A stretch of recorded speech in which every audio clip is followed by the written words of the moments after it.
सोत्पद्यन्ते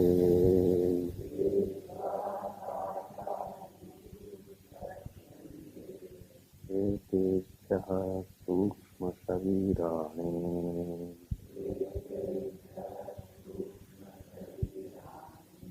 स्थूलभूतानि चोत्पद्यन्ते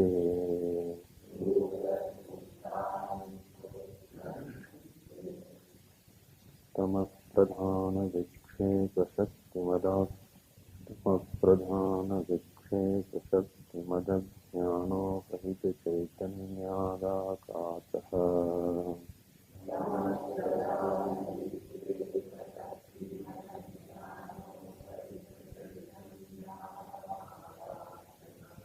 आकाशात् वायुर्वायोरग्निरापोऽध्यः पृथिवी चोत्पद्यते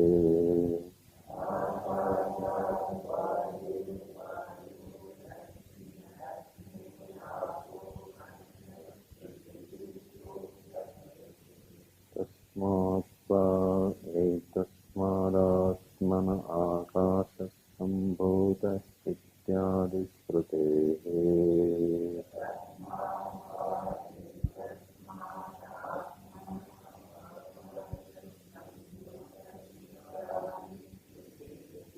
तेषु जाड्यादित्यदर्शनात् तमःप्राधान्यं तत्कारणस्य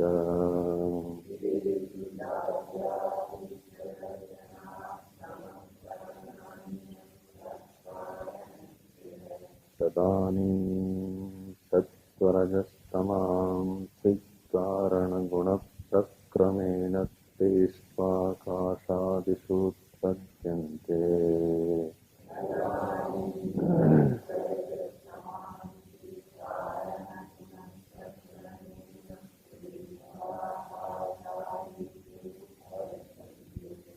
एतेभ्यः सूक्ष्मशरीराणि स्थूलभूतानि चोत्पद्यन्ते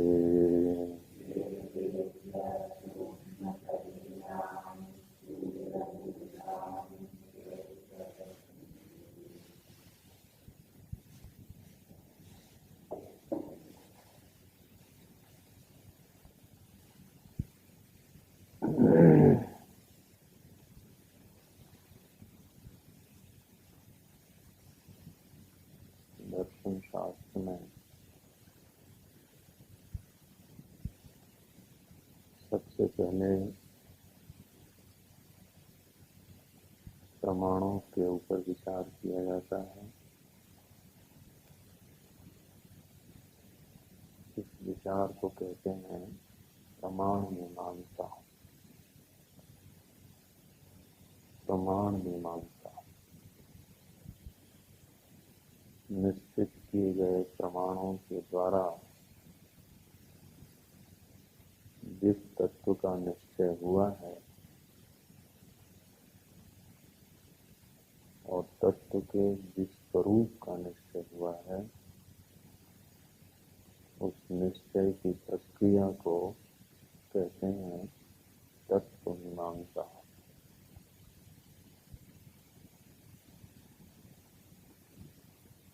और उसी तत्व से नानात्व की स्थिति की जो व्याख्या की जाती है, सृष्टि उसी तत्व से संभूत है, यह व्याख्या जिस प्रकार में की जाती है उसको कहते हैं सृष्टि मीमांसा। और यदि सृष्टि का यह स्वरूप है, तत्व का यह स्वरूप है, तो इस प्रकार की स्थिति में एक जीव का क्या कर्तव्य होना चाहिए, उसके लिए क्या साधन होना चाहिए, किस प्रकार का आचरण होना चाहिए, इसकी जहाँ पे व्याख्या है उसको आचरण मीमांसा कहते हैं। प्रमाण मीमांसा, तत्व मीमांसा, सृष्टि मीमांसा और आचरण मीमांसा दर्शन के विचार के ये चार प्रमुख बिंदु हैं, चार प्रमुख संदर्भ हैं। वेदांत दर्शन में सबसे सबल प्रमाण वेदांत को ही माना गया है। वेदांतो नाम उपनिषद प्रमाणम।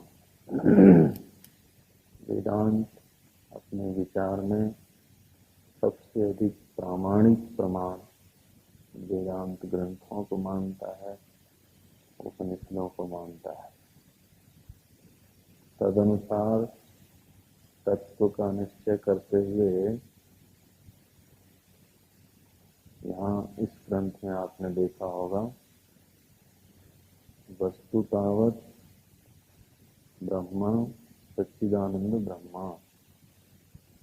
वस्तु जो है वो सच्चिदानंद ब्रह्म है, तत्व केवल सच्चिदानंद है, अद्वितीय ब्रह्म है, अद्वितीय चेतन है।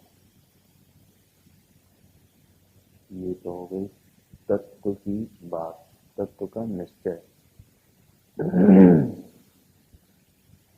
दर्शन की ये मांग है कि अब इसी तत्व से इस नानात्व की व्याख्या की जाए। किसी भी विचारक के लिए यह एक आवश्यक शर्त होगी, यदि वो ये कहे कि इस सृष्टि में यही तत्व है, ये बताना पड़ेगा कि बाकी चीजें क्या हैं और उनका उस तत्व से क्या संबंध है।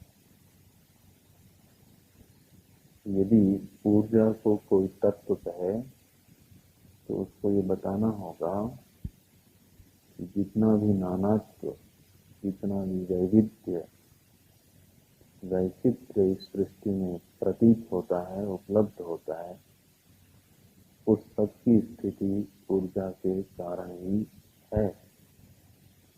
यदि कोई अणु परमाणु को तत्व के रूप में समझता है, मानता है, तो वो भी वैचित्र्य की सिद्धि उसी अणु से करेगा, उसकी व्याख्या करेगा। व्याख्या करना उसके लिए आवश्यक होगा। तो यदि आप सृष्टि के मूल में चेतन को तत्व के रूप में मानते हैं, चेतन का अर्थ है स्वयं प्रकाश।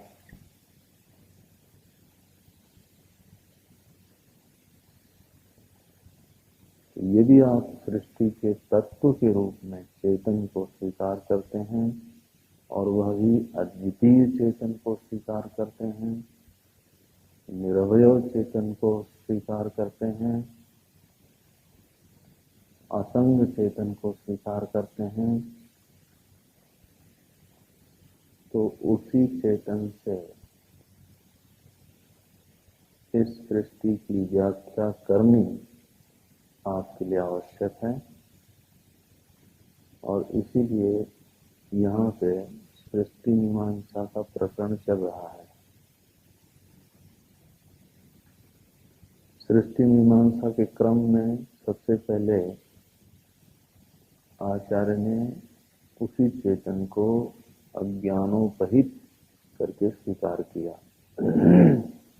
ये कहा कि तत्व तो चेतन है, इसमें कोई दो राय नहीं, लेकिन अनादिकाल से वह अज्ञानोपहित है। अज्ञान उसकी उपाधि है।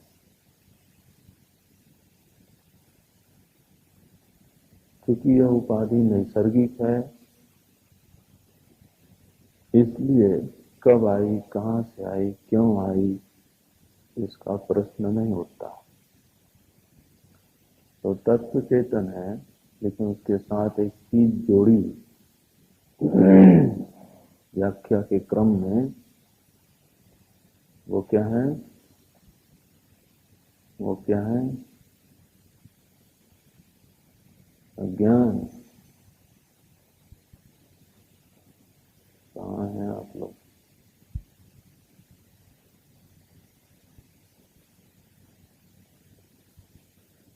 उसी चेतन से हैं, जिसको तत्व के रूप में स्वीकार किया गया, सृष्टि के क्रम में एक चीज जोड़ दी, उसका नाम है अज्ञान। और संख्या की दृष्टि से तो व्यष्टि भी होता है और समष्टि भी होता है, एक भी होता है, अनेक भी होता है। ठीक है। समष्टि अज्ञानोपहित चेतन को अब आचार्य ने अथवा वेदांत दर्शन में कहा कि वही चेतन अब ईश्वर है। तो तत्व के बाद की स्थिति क्या बनी? ईश्वर की स्थिति बनी। और उसी ईश्वर से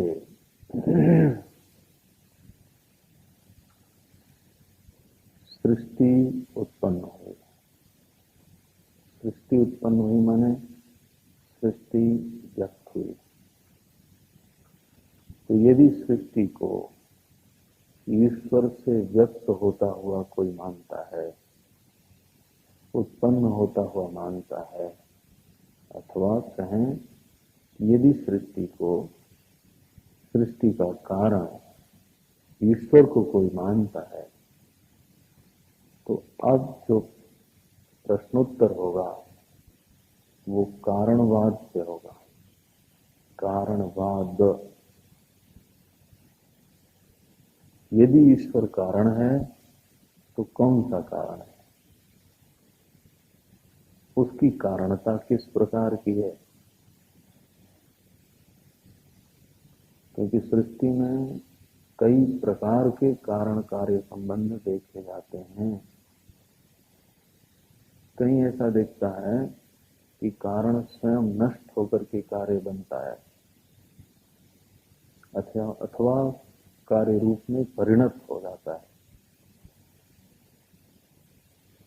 कहीं ऐसा दिखता है कि किसी कार्य की उत्पत्ति के लिए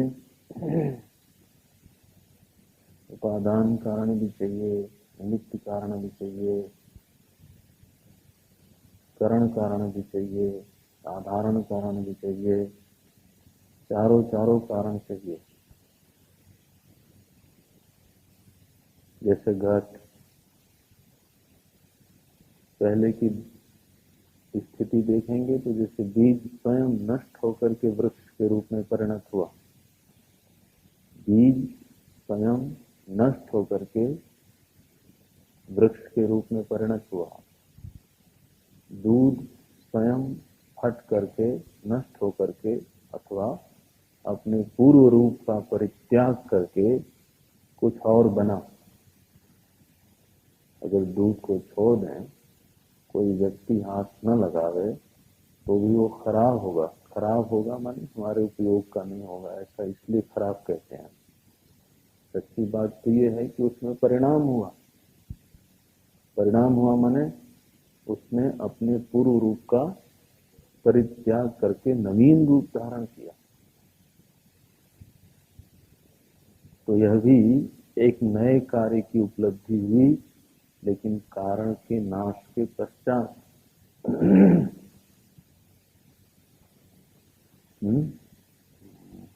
इसको असत कार्यवाद भी कहते हैं। असत कार्यवाद। असत कार्यवाद में दो तरह के हैं, हम चर्चा करेंगे विशेष रूप से जब आगे थोड़ा और पढ़ लो। एक तो कहते हैं असत से उत्पन्न होता है जो कार्य, ऐसा लोग मानते हैं, उनको भी असत कार्यवादी कहते हैं।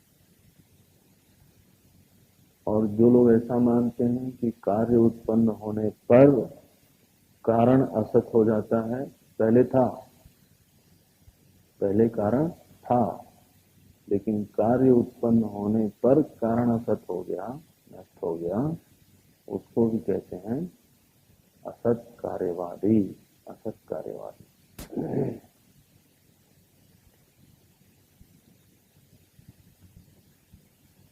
कहीं कहीं इसको लोग सत्कार्य परिणामवादी मानते हैं, सत्कार्य परिणामवादी मानते हैं, ऐसा भी मानते हैं। तो कारणवाद में आपको मोटी मोटी बात बताऊं मैं आज, दो तरह की व्याख्याएं अथवा दो तरह का विभाजन है, एक सत्कार्य और एक असत्कार्य। सत्कार्य माने कार्य सत वस्तु से उत्पन्न हुआ,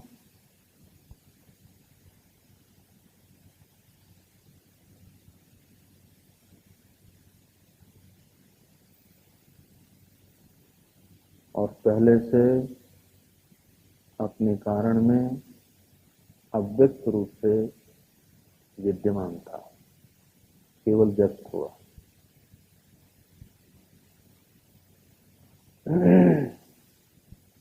सांख्य और वेदांत दोनों सत्कार्यवादी हैं।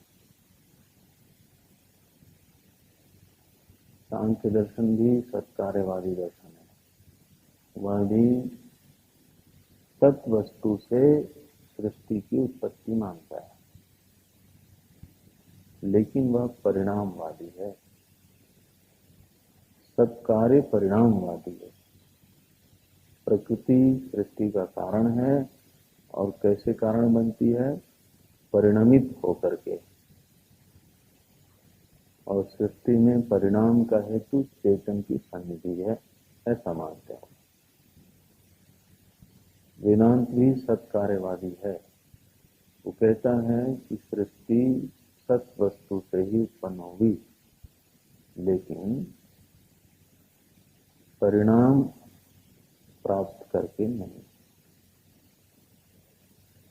सत वस्तु अपने पूर्व रूप का परित्याग किए बिना ही अन्यथा प्रतीत होता है, ऐसा जो है वेदांत का कहना है। न्याय दर्शन असतवादी है, असत कार्यवादी है, क्योंकि वह कार्य को कारण में पहले से नहीं मानता। बौद्ध दर्शन असत कार्यवादी है, क्योंकि वह कार्य का कारण सत नहीं मानता। न्याय भी असत कार्यवादी है और बौद्ध भी, लेकिन दोनों में भेद है।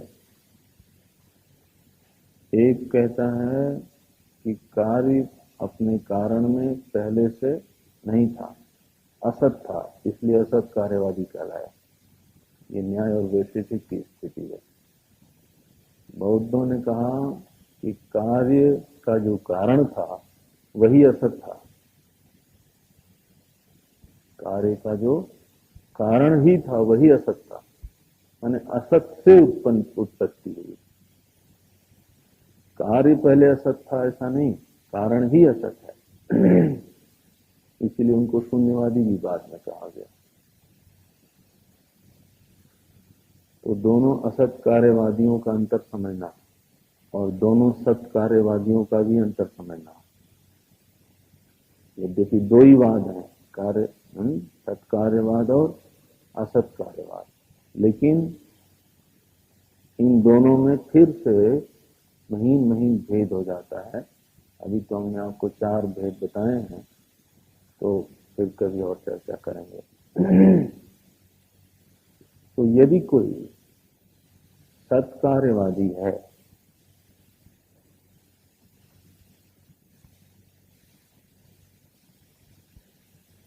तो या तो वो परिणाम माने और या तो विवर्त माने। तो प्रश्न ये आया कि आपका द्वितीय चेतन सृष्टि का कारण है, आपने कहा। कैसा कारण है? स्वयं नष्ट होकर के बनता है या क्या बनता है भाई? किस प्रकार की स्थिति है उसकी? ऐसा तो यहाँ कोई कार्य नहीं दिखता जिसमें निमित्त उपादान न हो, है? कारण न हो, सामान्य कारण न हो और कार्य उत्पन्न हो जाए। तो कहते हैं महाराज, अज्ञानोपहित चेतन जो है वह स्वयं ही इस सृष्टि का निमित्त कारण है और स्वयं ही उपादान कारण है और स्वयं ही करण कारण है और स्वयं ही साधारण कारण है। जो भी कहना हो कह लो। कारण देश काल नहीं था, इसलिए साधारण कारण की आवश्यकता ही नहीं है, क्योंकि देश काल स्वयं ही वेदांत दृष्टि में क्या है? कार्य हैं।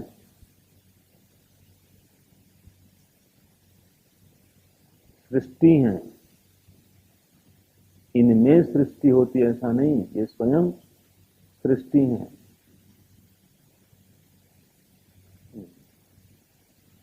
और यही बात करणों के साथ भी लागू होगी। करण भी तो सृष्टि की ही चीजें हैं, इसलिए निमित्त उपादान की चर्चा रह जाती है, जिसको आचार्य श्री ने आप ये कहा कि भाई ईश्वर जो है वो इस सृष्टि का अभिन्न निमित्त विवर्त कारण है।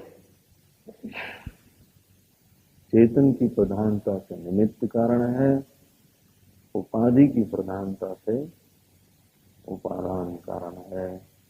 इस प्रकार से कारण की स्थिति स्पष्ट कर दी गई,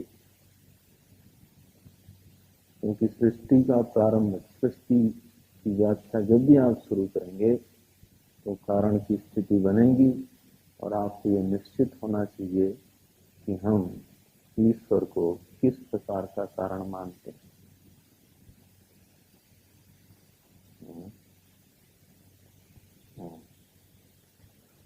अब आगे की चर्चा करते हैं। कहते हैं तमः प्रधान विक्षेप शक्तिमत अज्ञानोपहित चैतन्यात्।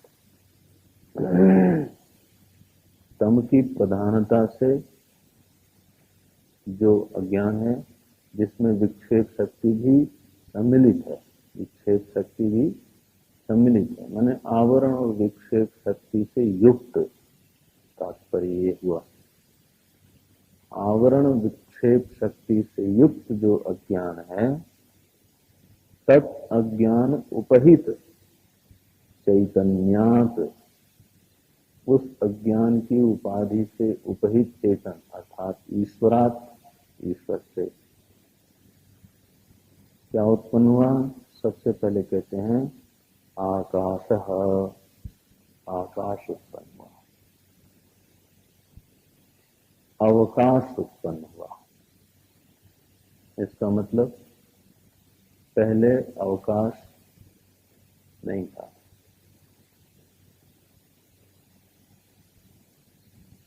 तो वह चेतन कहाँ था?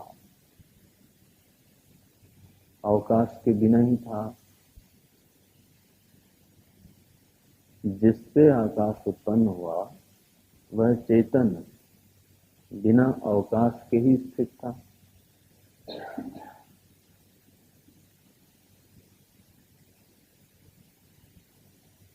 कहाँ था वो?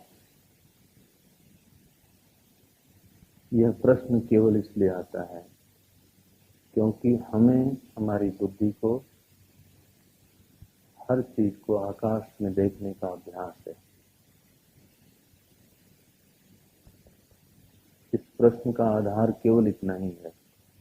मानो हम ये माने बैठे हैं कि अगर कोई भी चीज होगी तो वो आकाश में ही अर्थात अवकाश में ही होगी। माने ये कि वह वस्तु होगी और उसके अगल बगल, दाएं बाएं, पीछे आगे ऊपर नीचे क्या होगा? अवकाश होगा। ऐसा हम माने बैठे हैं। लेकिन यह प्रश्न किया जाए कि आकाश कहाँ है, तो आप क्या कहेंगे? जो लोग मन और आत्मा को न भी माने, उनसे पूछा जाए कि आकाश कहाँ रहता है, तो आपको यही उत्तर देना पड़ेगा कि आकाश आकाश में रहता है। अगर आप मन को नहीं मानते, आत्मा को नहीं मानते, केवल भौतिकवादी हैं, भौतिकवादी माने कोई पापी नहीं। आजकल तो भौतिकवादी माने गाली भी हो जाता है। भौतिक माने जो भूत को ही मानता है, चेतन को नहीं मानता। तो जो पंच महाभूतों की ही सत्ता को मानता है। जैसे वैज्ञानिक से पूछा जाए कि आकाश कहाँ रहता है, तो वो तो नहीं कह पाएगा कि मन में रहता है, वो नहीं कह पाएगा कि आत्मा में रहता है। लेकिन ये तो कहना ही पड़ेगा उसे कि अवकाश का आधार क्या है, अवकाश ही है।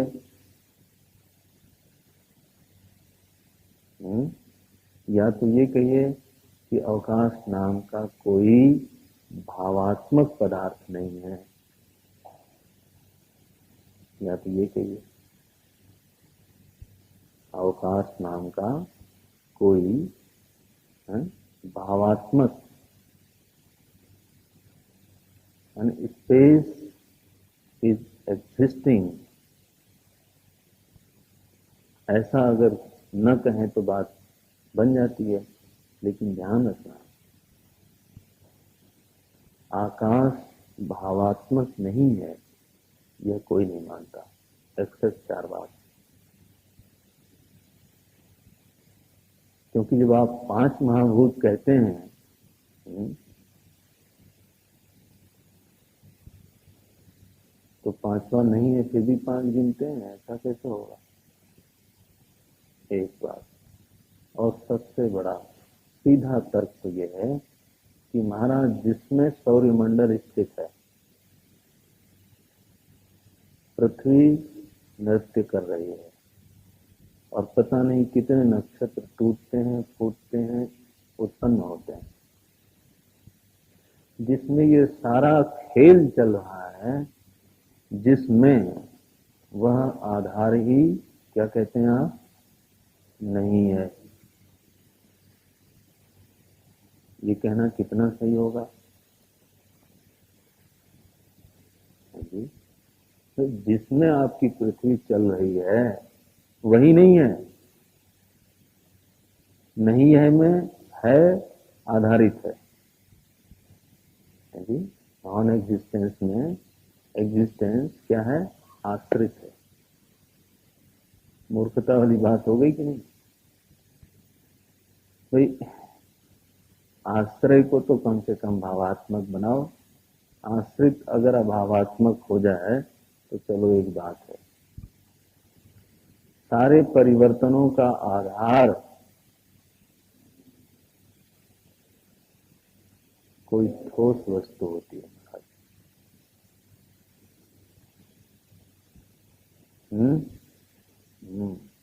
तो आकाश की सत्ता को तो मानना ही पड़ता है। यदि आकाश की सत्ता को कोई मानता है तो उसको ये भी बताना होगा कि वो कहाँ रहता है, किस पर आश्रित है।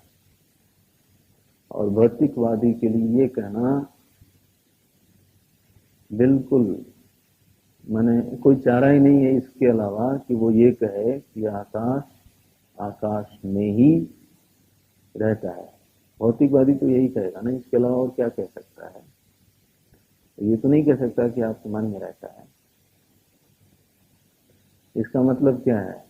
यदि आप आकाश को स्वाश्रयी मानते हैं, शंकराचार्य महाराज ने ब्रह्म सूत्र में नैयायिकों से यही कहा, स्वाश्रयी, स्वाश्रयी माने स्वयं के आश्रय में रहने वाला। नैयायिकों ने पूछा शंकराचार्य महाराज से कि अगर आप आकाश को भी उत्पन्न होता हुआ मानते हैं तो बताइए आपका ईश्वर कहाँ रहेगा? शंकराचार्य ने पूछा, अच्छा ये बताओ, तुम आकाश को उत्पन्न होता हुआ नहीं मानते तो तुम्हारा आकाश कहाँ है? आकाश कहाँ है? बोले आकाश आकाश में। तो बोले अगर तुम ऐसा आकाश के संबंध में कह सकते हो तो मैं ईश्वर के संबंध में क्यों नहीं कह सकता? जी ये तुम ये कहो कि आकाश आकाश में है तो ये गलत बात नहीं है, और मैं कहूं कि ईश्वर ईश्वर में है तो ये गलत बात है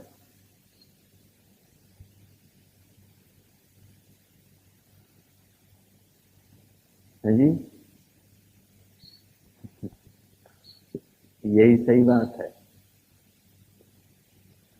स्वे महिमी प्रतिष्ठितः, वो अपनी महिमा में स्थित है, स्वाश्रयी है, बल्कि ऐसा कहा जाए कि वहां आश्रय आश्रित संबंध ही नहीं है।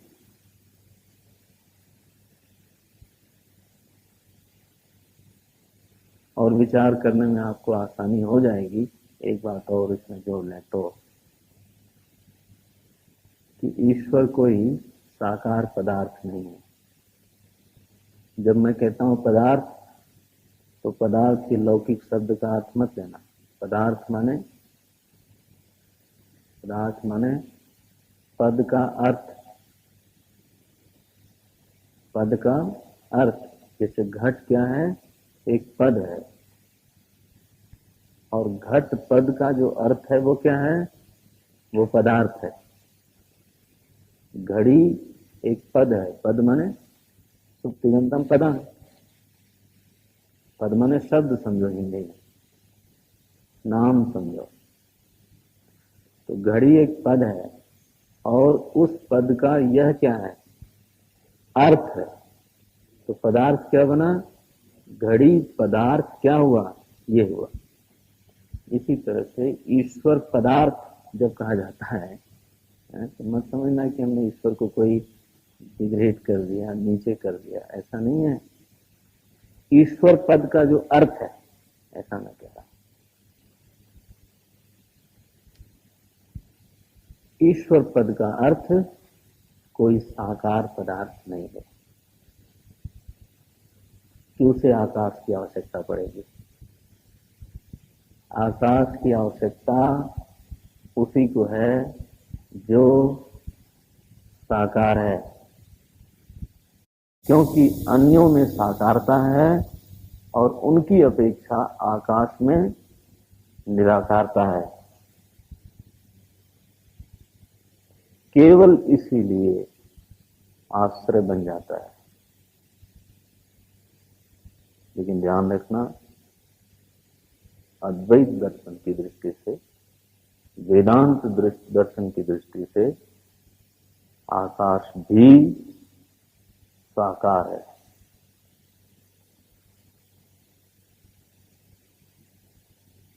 और सावयव है। आकाश भी साकार है और सावयव है।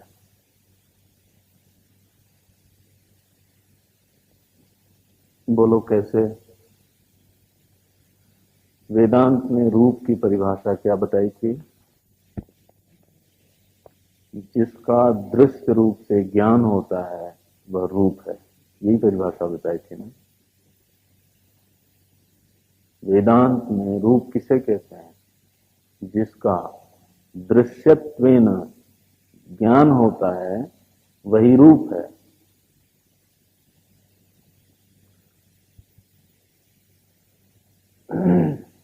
जो कुछ परसीव्ड है,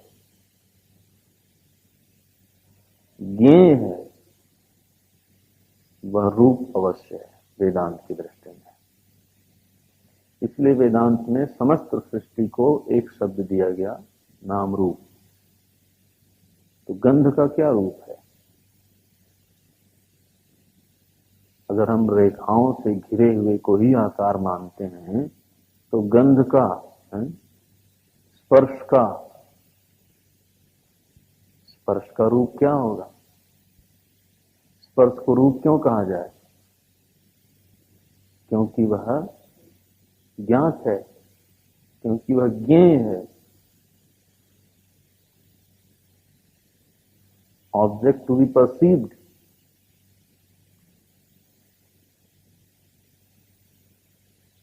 तो आकाश ज्ञेय है कि नहीं? ज्ञेय है। इट इज जो ऑब्जेक्ट ऑफ परसेप्शन। यदि ये भी परसीव्ड है, यदि ज्ञेय है, तो यह भी साकार है। और इसीलिए आकाशाकार वृत्ति बनती है। और और यदि कहिए कि आशाकार वृत्ति नहीं बनती, तो मैं पूछता हूं यदि स्वप्न, ये उत्तर नहीं आएगा।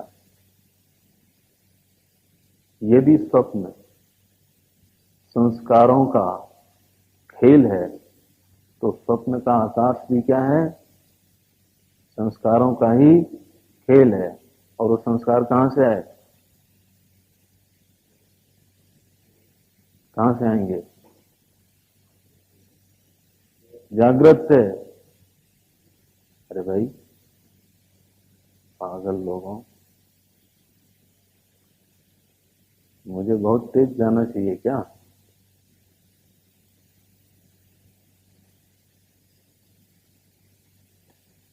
स्वप्न के सारे संस्कार आते हैं जागृत अवस्था से। भाई स्वप्न में जो आपको आदमी दिखता है वो जागृत में देखा है इसलिए दिखता है।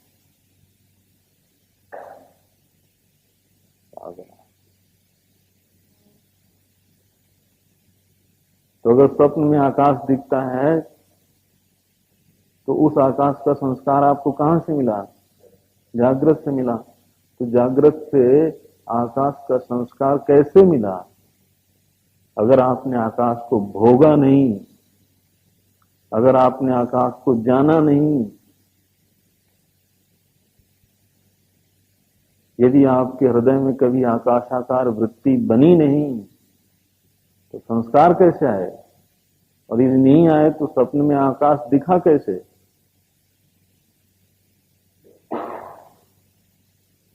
या तो ये कह दो कि स्वप्न में आकाश नहीं दिखता,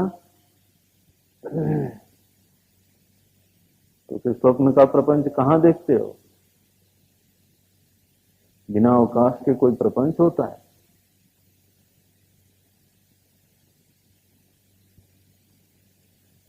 तो आकाशाकार वृत्ति बनती है, आकाश का संस्कार होता है। और यदि यह सत्य है तो आकाश साकार है, और यदि आकाश भी साकार है, उसको आप स्वाश्रयी मान लेते हैं, तो जो कभी भी आपका ज्ञेय नहीं बनता, ये तर्कों की श्रृंखला है जिसमें आपको कहीं लिखित दिखे तो आप पूछिएगा शाम को। जो कभी ज्ञेय नहीं बनता, कभी भी ऑब्जेक्टिव परसीव नहीं बनता, दृश्य नहीं बनता, वो क्या होगा? रूप। क्या होगा? रूप होगा? नहीं होगा। इसका मतलब अरूप होगा। तो असली निराकार तो वही हुआ ना।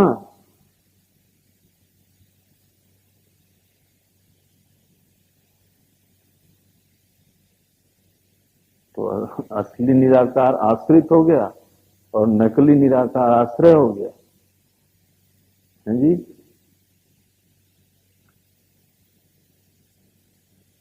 नकली निराकार कौन है? आकाश। और असली निराकार दृष्टा है, साक्षी है, आत्मा है, ईश्वर है, जो भी कहना कह लो।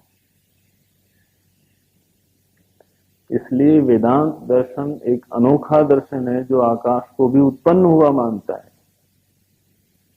और ये एक ऐसा सत्य है जो कभी किसी विद्वानों की गोष्ठी में अगर इसको रख दिया जाए तो वो एक बार स्तब्ध होंगे कि अरे आकाश को कैसे उत्पन्न मान लिया इन्होंने।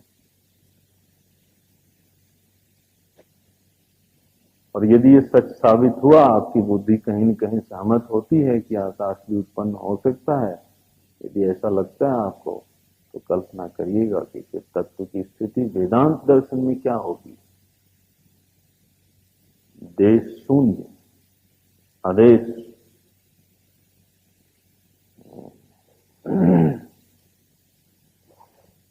अकाल,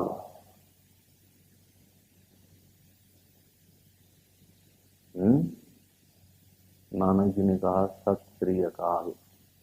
जी, तो वो जो अकाल या आदेश आप कहते हैं उसका कुछ मतलब होता है, और जप करने के लिए नहीं बनाया है, उसके भीतर जाने के लिए है वो। अच्छा जी, तो आकाश संभूता,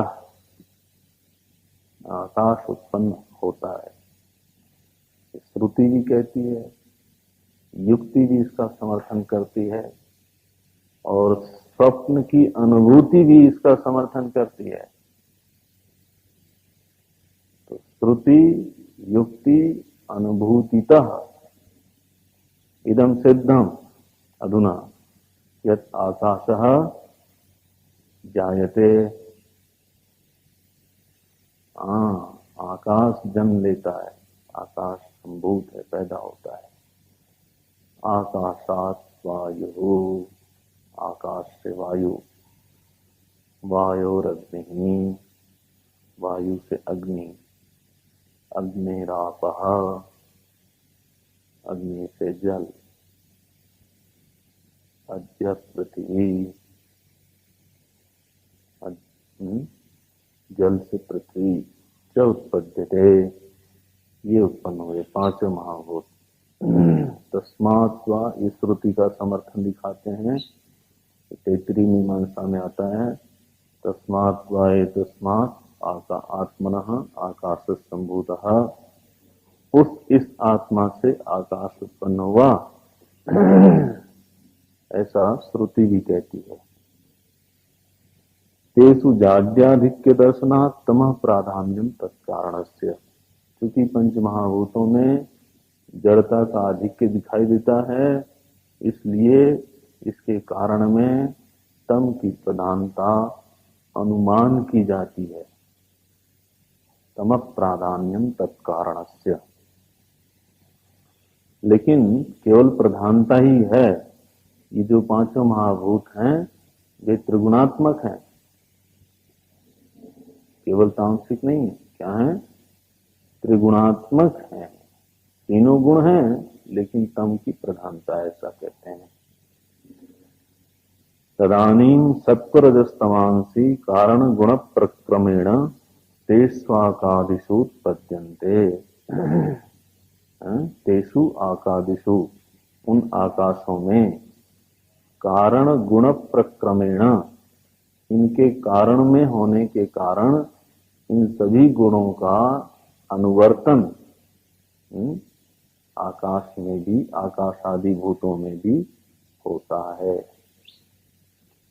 क्योंकि कारण में तीनों गुण थे, इसलिए प्रक्रमेण, संक्रमित होने के कारण, अनुवर्तन होकर के, अनुस्यूत होकर के, भाई उपादान कारण के जो गुण हैं वो अपने कार्य में अनुवर्त हो जाते हैं, प्रवेश कर जाते हैं।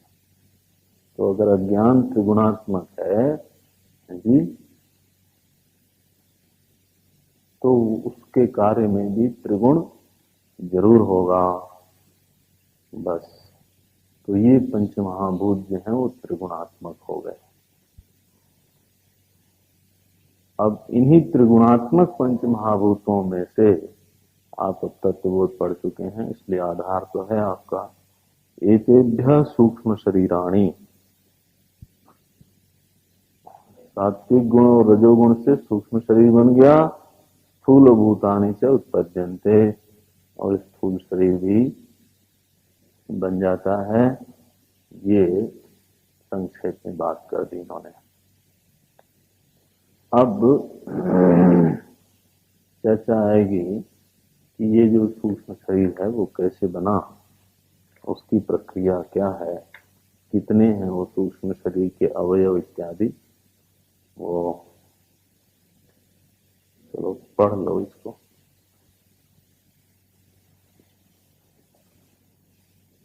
सूक्ष्म शरीराणि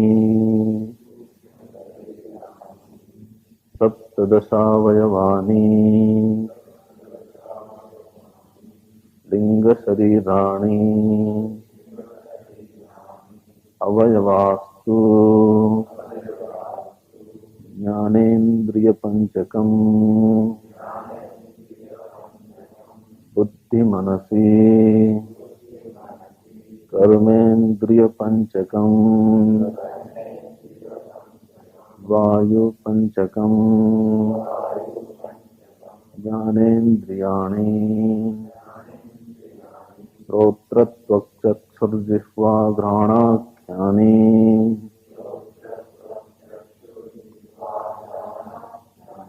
एतान्याकाशादीनाम्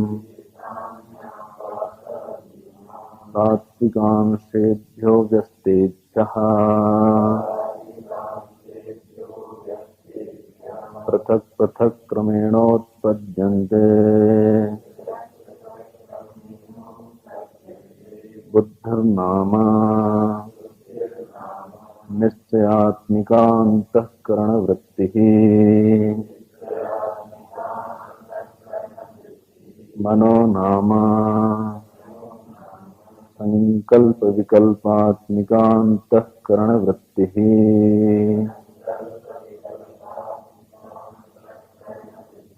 अनयोरेव चित्ताहंकारयोरन्तर्भावः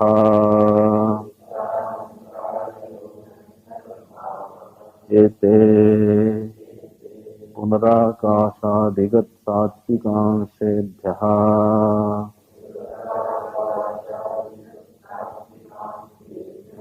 मिलितेभ्यः उत्पद्यन्ते एतेषां प्रकाशात्मकत्वात् सात्विकांशकार्यत्वम्।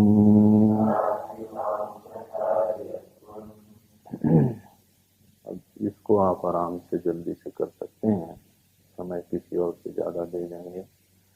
कहते हैं सूक्ष्म शरीराणि, जो सूक्ष्म शरीर हैं वो 17 अवयवानी लिंग शरीराणी, ये 17 अवयवों वाला सूक्ष्म शरीर है। इसी को लिंग शरीर भी कहते हैं। लिंग्यते अनेन इति लिंगा, यानी इसी के होने से शरीर में जीवन होता है। लोग कहते हैं भी जीवित है, तो क्योंकि चिन्ह यही है जीवन का, इसीलिए इसको लिंग शरीर भी कहते हैं। अवयवास्तु, वो अवयव क्या है? कहते हैं ज्ञानेन्द्रिय पंचकम, 5 तो ज्ञानेन्द्रियां हैं। बुद्धि मनसी, बुद्धि और मन 2 7 हो गए। कर्मेंद्रिय पंचकम 12 हो गए, कर्मेंद्रियां 5 हैं। और वायु पंचकम माने पंच प्राण, ये हुए 17। ज्ञानेन्द्रियाणी, ज्ञानेन्द्रियां क्या क्या हैं? कहते हैं श्रोत्र, त्वक माने स्पर्श इंद्री, चक्षु, जिह्वा, घ्राणाख्यानि, ये 5 ज्ञानेन्द्रियां हैं। एतानि आकाशादीनां सात्विकांशेभ्यो व्यस्तेभ्यो पृथक पृथक क्रमेण उत्पद्यन्ते। कहते हैं ये जो एतानि ज्ञानेन्द्रियाणि, ये जो ज्ञानेन्द्रियां हैं, ये आकाशादीनां माने पंच महाभूतानां, 5 महाभूतों के सात्विक अंश से। कैसे हैं सात्विक अंश? व्यस्तेभ्य माने मिलित नहीं है, अलग अलग है, अलग अलग है। माने आकाश के सात्विक अंश से कर्णेंद्रिय, समुचित नहीं। व्यस्तेभ्य पृथक पृथक क्रमेण उत्पद्यन्ते, ये पृथक पृथक उत्पन्न होते हैं क्रम से। बुद्धिर्नाम, बुद्धि और मन का को परिभाषित करते हैं यहाँ पे। कहते हैं जो निश्चयात्मिका वृत्ति है उसको बुद्धि कहते हैं, और निश्चय के पहले जितने प्रकार की वृत्तियां हैं सब मन में आती हैं। संकल्प विकल्पात्मिका अंतःकरण वृत्ति ही मनः। तो माने संकल्प विकल्प माने निश्चय के पहले की जो भी प्रक्रिया है, क्योंकि इन्होंने 2 ही रखा है, तो 2 ही बात अपने भीतर होती है। एक तो निश्चय हुआ और एक निश्चय करने के पहले का विचार हुआ। माने दोनों मिलकर के अंतःकरण समझो। ये विभाजन कोई एब्सोल्यूट विभाजन नहीं है। अब महर्षि पतंजलि ने वृत्तियों को 5 कहा, कहीं कहीं अंतःकरण को 4 कहा, कहीं कहीं उपदेश सार में 2 ही कहा। क्या 2 हैं वो? अहम वृत्ति और इदम वृत्ति। तो ये तो विभाजन मन को समझने की सुविधा के लिए होता है। साइकोलॉजी वालों ने 3 कहा, कॉन्शियस माइंड, सब कॉन्शियस माइंड, अनकॉन्शियस माइंड। तो ये जो विभाजन है वो कोई लोहे की दीवार मत समझना, ये अंतःकरण नाम की एक चीज है, उसको अपनी सुविधा के लिए इन लोगों ने वर्गीकरण करके देखना चाहा है। तो मन जो है वो संकल्प विकल्पात्मिका वृत्ति और निश्चयात्मिका वृत्ति, बुद्धि कहते हैं अनयोहो। अनयोहो ये सप्तमी का द्विवचन है, इन्हीं दोनों में, अनयोहो एव, इन्हीं दोनों में ही चित्ताहंकारयोहो अंतर्भाव। ये जो चित्ताहंकारयोहो है ये षष्ठी का द्विवचन है। चित्त और अहंकार वृत्तियों का भी में नहीं, का लगा यहां पे, का भी क्या है? अंतर्भाव है। तो मन बुद्धि में ही चित्त अहंकार की वृत्तियों का भी अंतर्भाव हो जाता है। एते, एते माने ये एते द्विवचन है, एतत् एते ऐसा कहते हैं, तत्तेतानि ऐसा कहते हैं ना। स्त्रीलिंग में क्या है? साते। तो ये जो है एता एता, ये ऐसा ऐसा एते एतानि, ऐसा एते एताहा, सॉरी ऐसा एते एताहा। तो ये स्त्रीलिंग, एतत् शब्द का स्त्रीलिंग है, अथवा ये दोनों बन सकता है। अगर बुद्धि को इधर करें तो स्त्रीलिंग बनाओगे, और मन को आगे कर दें तो मन जो है वो नपुंसक लिंग है, इसलिए फिर नपुंसक लिंग बनाओगे, और तब बनेगा एतत् एते एतानि। तो बुद्धि मनसी है ना वहां पे, तो यहाँ पे नपुंसक लिंग समझो।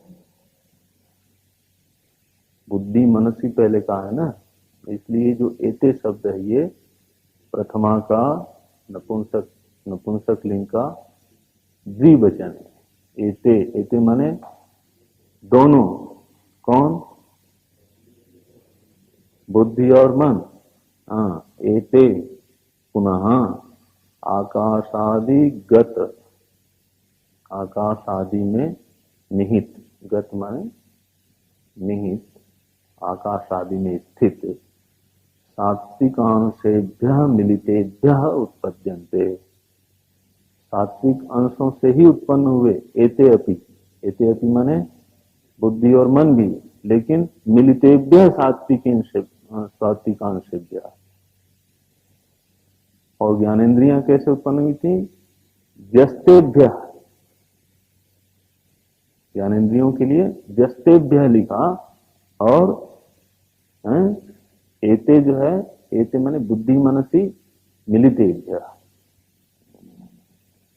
आपने तत्वबोध में इसको पढ़ा था, समष्टि सात्विक अंश के समुच्चय से उत्पन्न, और ज्ञानेन्द्रियां पृथक पृथक उत्पन्न हुए। अच्छा भाई, एतेषाम, प्रश्न आया कि भाई इनको आप सात्विक अंश से उत्पन्न क्यों मानते हैं? ये कहते हैं इस विषय में अनुमान है। अनुमान है। क्या अनुमान है? क्योंकि इसमें ग्रहण की सामर्थ्य है, ज्ञान की सामर्थ्य है, प्रकाशन की सामर्थ्य है, इसलिए इनको सात्विक अंश का कार्य मानना चाहिए। कहते हैं एतेषाम, एतेषाम माने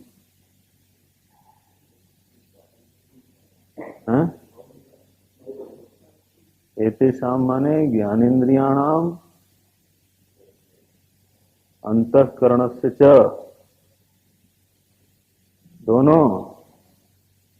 दोनों अंतःकरण भी और ज्ञानेन्द्रिय जी, दोनों को मिला करके इन्होंने कहा एतेषाम माने इन सब में प्रकाशन सामर्थ्य होने का, प्रकाशात्मकत्वात्,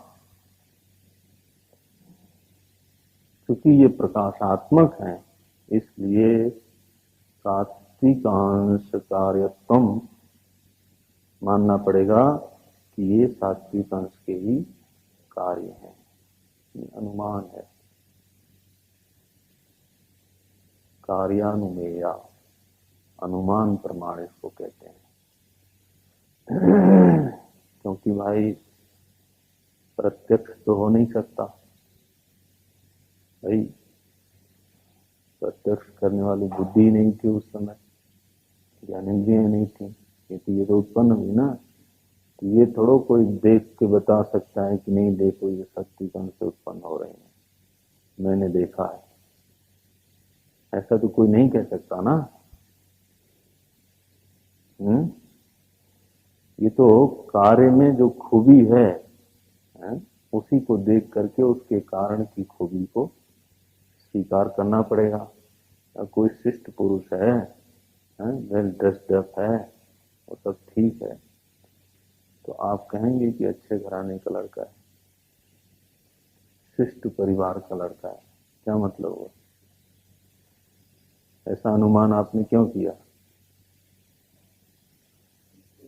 हाँ, कार्य देख करके उसके कारण का आपने अनुमान किया। उसी तरह से समझिए ज्ञान इंद्रियां और अंतःकरण भी शिष्ट परिवार के हैं, क्योंकि इनमें भी तेजस्विता दिखती है, ग्रहण सामर्थ्य दिखती है, प्रकाशन सामर्थ्य। एतेषाम प्रकाशात्मकत्वात् सात्विकांश कार्यत्वम्। इस प्रकार से महाराज सूक्ष्म शरीर के ज्ञानेन्द्रिय और अंतःकरण की उत्पत्ति की चर्चा हो गई। अब कर्मेंद्रिय और प्राण की बात रही, चल देखेंगे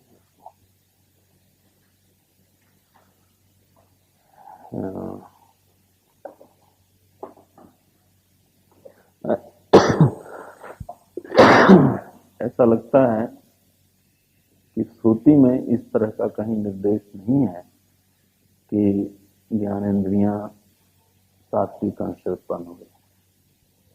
यदि श्रुति में निर्देश होता तो अनुमान की जगह वो श्रुति का ही उदाहरण दे देते आराम से। जैसे पहले वो श्रुति अगर मिलती तो फट से श्रुति कोट कर देते। लेकिन चूंकि श्रुति इस तरह की नहीं है, इस तरह से अनुमान प्रमाण का आश्रय लेना पड़ा।